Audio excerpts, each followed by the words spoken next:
예레미야서 23장 9절로 22절 말씀 우리 한 목소리로 봉독하겠습니다. 시작. 선지자들에 대한 말씀이라 내 마음이 상하며 내 모든 뼈가 떨리며 내가 취한 사람 같으며 포도주에 잡힌 사람 같으니 이는 여호와와 그 거룩한 말씀 때문이라. 이 땅에 간음하는 자가 가득하도다. 저주로 말미암아 땅이 슬퍼하며 광야의 초장들이 마르나니 그들의 행위가 악하고 힘쓰는 것이 정직하지 못함이로다. 여호와의 말씀이니라. 선지자와 제사장이 다 사악한지라. 내가 내 집에서도 그들의 악을 발견하였노라. 그러므로 그들의 길이 그들에게 어두운 가운데 미끄러운 곳과 같게 되고 그들이 밀어냄을 당하여 그 길에 엎드러질 것이라. 그들을 벌하는 해에 내가 그들에게 재앙을 내리리라. 여호와의 말씀이니라. 내가 사마리아의 선지자들 가운데 우매함을 보았나니 그들은 바알을 의지하고 예언하여 내 백성 이스라엘을 그릇되게 하였고 내가 예루살렘 선지자들 가운데도 가증한 일을 보았나니 그들은 간음을 행하며 거짓을 말하며 악을 행하는 자의 손을 강하게 하여 사람으로 그 악에서 돌이킴이 없게 하였은즉 그들은 다 내 앞에서 소돔과 다름이 없고 그 주민은 고모라와 다름이 없느니라. 그러므로 만군의 여호와께서 선지자에 대하여 이와 같이 말씀하시니라.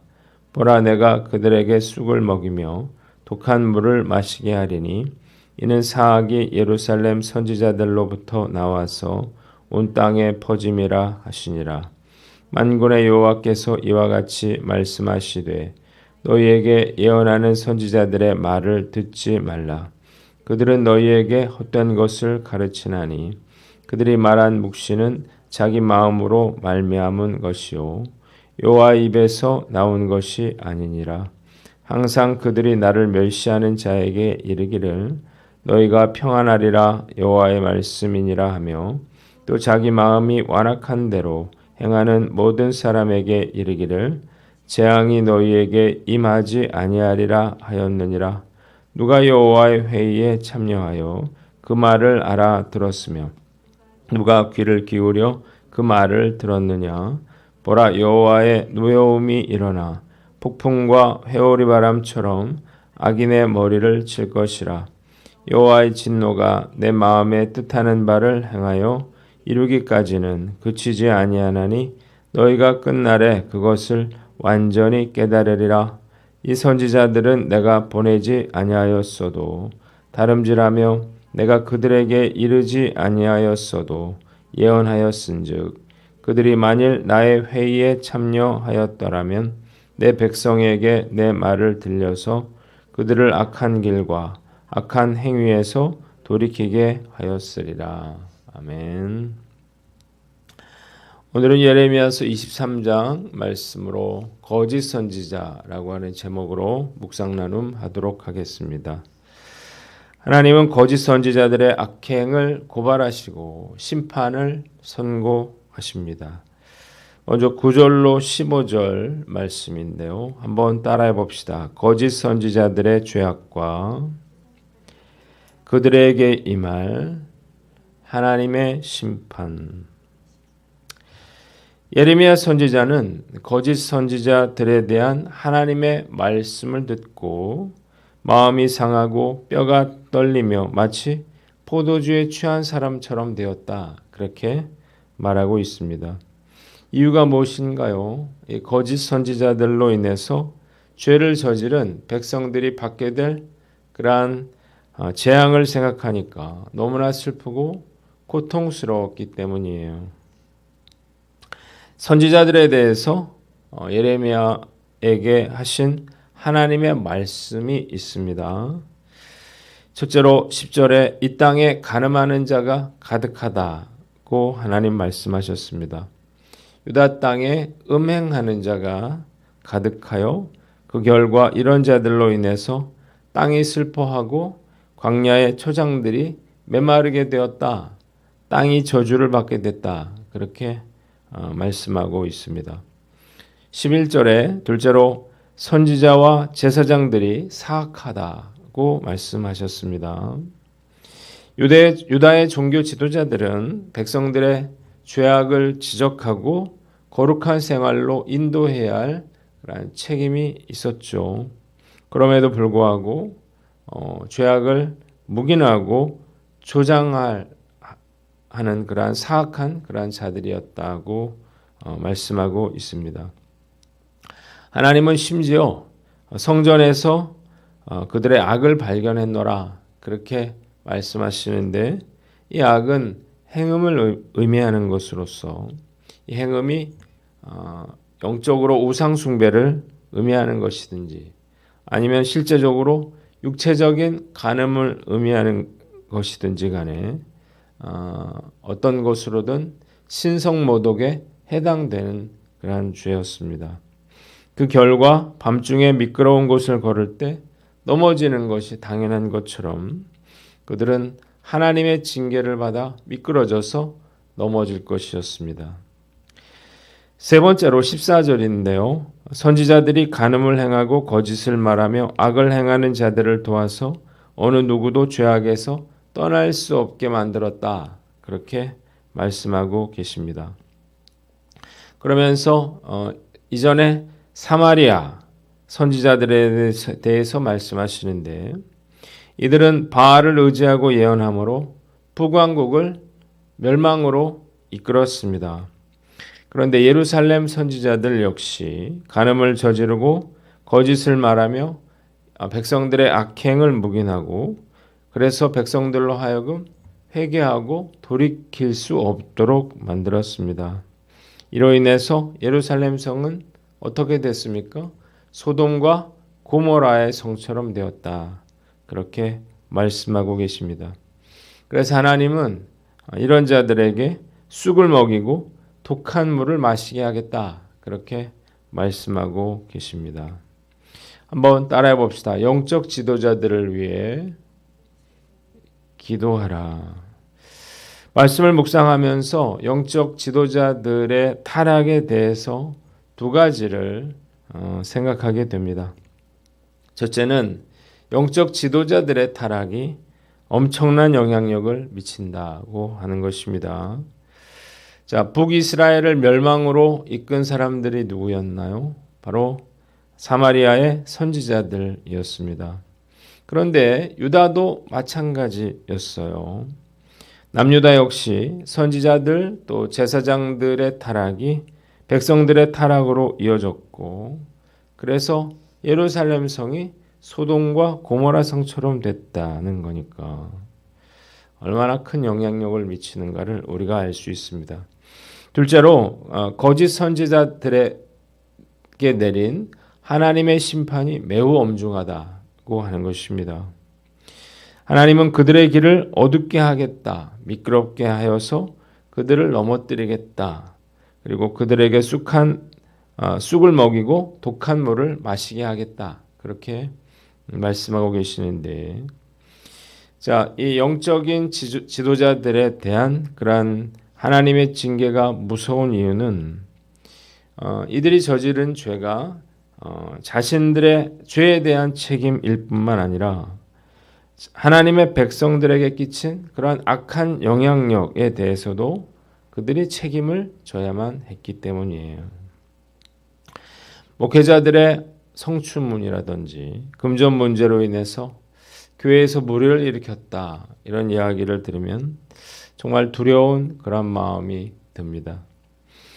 그 충격이 정말 일파만파일 것이기 때문이에요. 한국교회의 문제는 한국교회의 목회자들의 문제다, 그렇게 생각이 듭니다. 사실 평신도들이 문제를 일으키는 건 큰 교회에 타격을 주지는 못합니다. 얼마든지 그 교회가 그 일을 수습할 수 있기 때문이에요. 그런데 목회자들이 이런 큰 문제를 일으키게 되면 교회가 엄청난 그러한 위기에 빠지게 됩니다.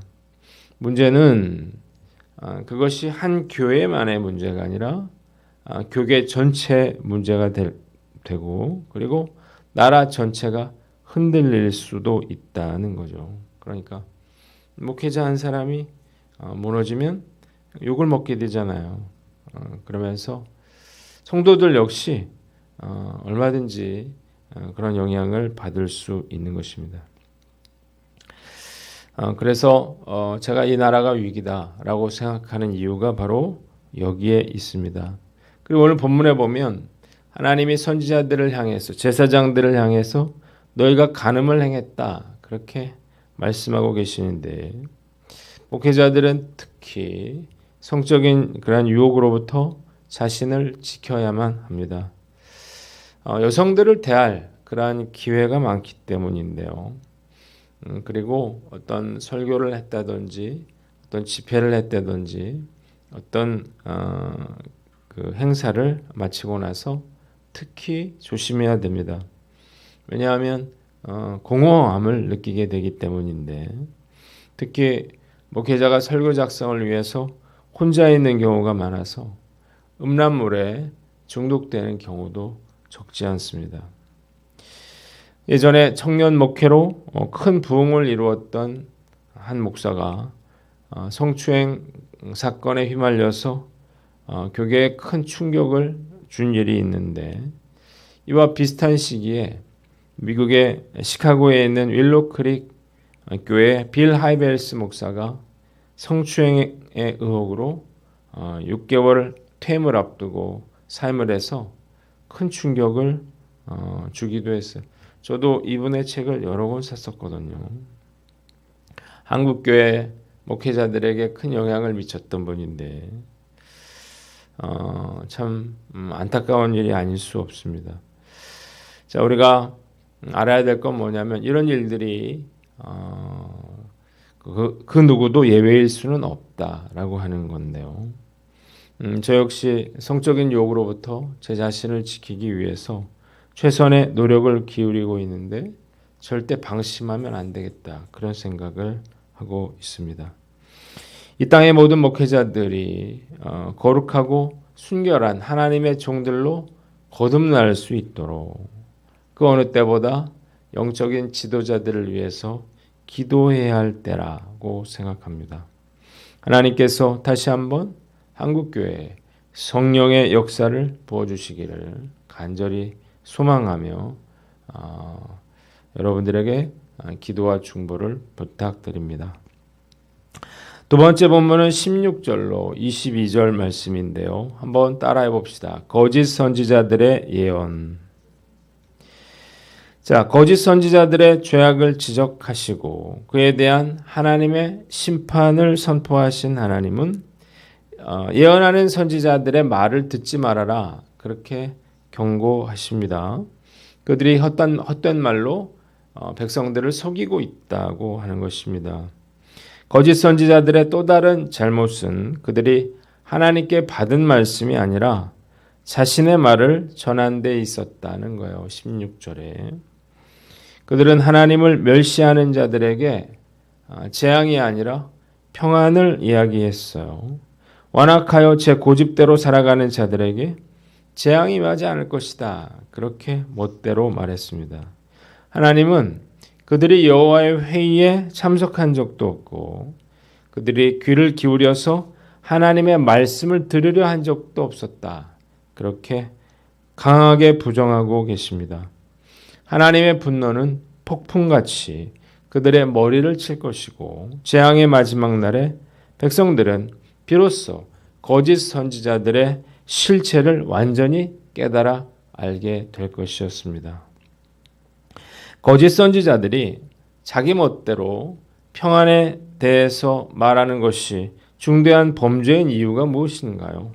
첫째로 백성들로 하여금 하나님 앞에 회개할 수 있는 기회를 빼앗는 것이고 둘째로 악을 더 조장해서 온 나라를 죄악으로 물들게 할 것이기 때문이에요. 한번 따라해 봅시다. 미혹하거나 미혹되지 말라. 자, 왜 목회자들이 거짓 평안을 전하고 싶은 그런 유혹에 빠질까요? 성도들이 책망하는 말이나 충고의 말은 듣기 싫어하고 듣기 좋은 말만 듣고 싶어 하기 때문이에요. 그래서 목회자들은 좋은 말만 하고 싶은 그런 유혹을 떨쳐버려야 한다는 것입니다. 성도들이 듣기 싫어해요. 그리고 예레미야처럼 그렇게 핍박을 할 수도 있습니다. 그렇다고 해서 두려워해서는 안 된다는 거죠.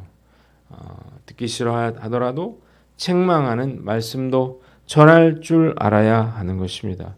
목회자들은 하나님의 말씀을 그대로 전하는 자들이죠. 그래서 절대 자기 생각을 마치 하나님이 주시는 말씀처럼 그렇게 포장해서 전해서는 안 돼야 할 것입니다. 또한 말씀을 듣는 성도들도 마찬가지죠. 자신을 책망하는 말이나 충고의 말은 듣기를 싫어하고 듣기에 좋은 말만 듣고 싶어 하기 때문에 그래서 거짓 예언자들에게 속는 것입니다. 듣기 좋은 말만 들으려 하다가는 영적으로 무지해져서 무엇이 참이고 무엇이 거짓인지를 분별할 수 없게 됩니다. 어떤 말씀이라도 겸손하게 하나님이 나에게 주시는 말씀이라고 받으시기를 바랍니다. 그러기 위해서는 가장 중요한 것은 내가 하나님의 말씀을 가까이 하는 것입니다. 하나님의 말씀을 제대로 알아서 영적인 분별력을